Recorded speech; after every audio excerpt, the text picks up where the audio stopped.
And so the second week of this sliced up beta has come. We're introduced to two additional things, the things that are left over from the stuff that matters, mining and squadrons. And so let's start with mining. It introduced probing tools in the previous update, or its portion. Now you're invited to go up to unsuspecting thousands of years old ladies and shove in them modern technology to find the best spots for fiddlery. Basically shooting probes at rings will light them up, showcasing where the material's hotspots are. Of course, this is optional. So once you're in a ring, again optionally, you, like the biggest hoe in town, can launch the pulse scanner thing and see which rocks have the bluest of balls and would grant you the biggest of loads. Once the target has been spotted and the probe foreplay performed, from the selection of different tools you can start extracting the valuable mess.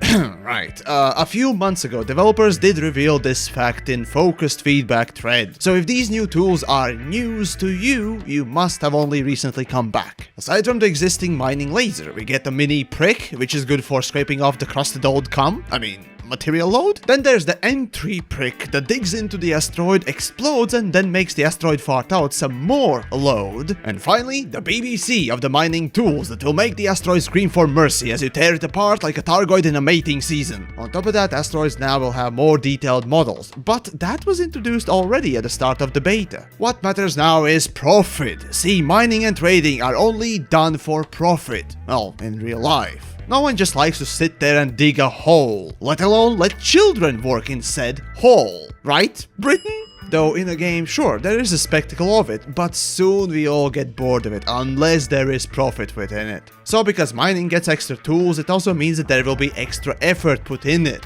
which should be reflected in pay, or at least less time spent to fill up the cargo bay, compared to just using mining lasers. Basically, it's up to developers to balance things properly, otherwise they'll look like out-of-touch fools who don't even play their own game. But that could never happen. But anyways, the second edition we have is Squadrons. And frankly, this one is kinda hard for me to do objectively, but I'll do my best for at least a little while. So basically, this is a guild system with members joining and hierarchy set by the leaders. There are internal leaderboards and also a waypoint that can be set.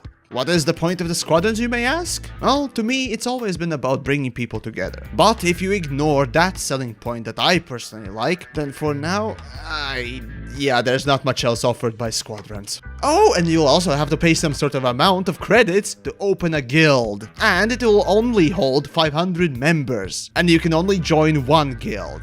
Squadron. And with that, that's about it. What follows are the subjective madman's ramblings. First off, pay to open a squadron.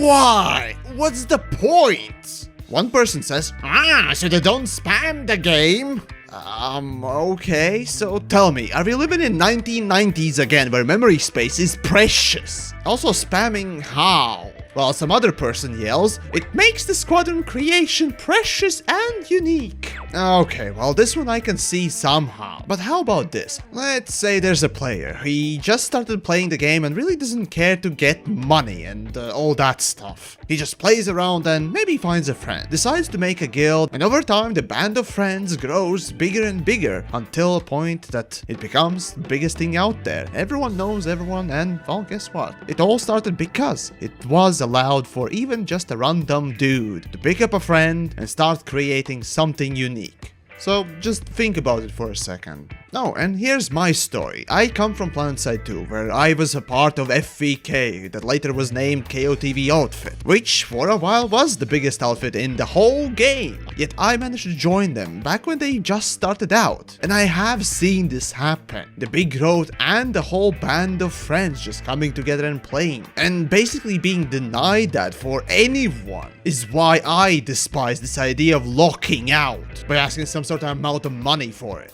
Then the next thing we have is the obvious one, the 500 player limit. Now let me get this straight. Every player can make a squadron, but every squadron is limited to 500 players due to some technical difficulties. that not a single developer has elaborated on, making me think it's just the sheer incompetence. Now, I've said this before, but those of us who have touched SQL, or for that matter any programming language, know that first, server storage is not a big issue, and so shouldn't be the potential arrays or lists that could be made. And devs, you better have a really good explanation for this, cause those of us who can code can make a simplified guild system facsimile in just few hours to prove you this shit. The reason why such a limit being absolutely absurd is simple. Take my Discord for example. It just reached 1,500 members. Now obviously not all of them will join my squadron or whatnot else, but I got you, my viewers, and even those who are not subscribed yet still watch my content. A lot of you would probably join and easily filling up the 500 member list in a blink of an eye. Even filling up 2 would be no problem, and so on. And that's just me, a low rank video maker on YouTube. I don't even need to mention certain player groups that would need to accommodate way more people. So in short, don't be completely out of touch and provide squadrons to be in a form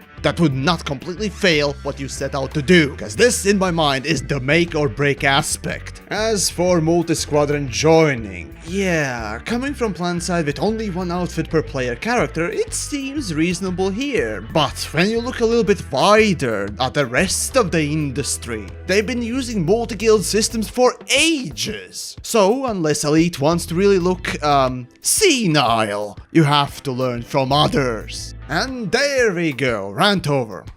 Mostly. In short strokes. Mining, new tools and expanded gameplay, but just like with exploration, unless it makes more money per hour, on average for extra work it will end up in the same ditch it was before, unused and boring. Squadrons.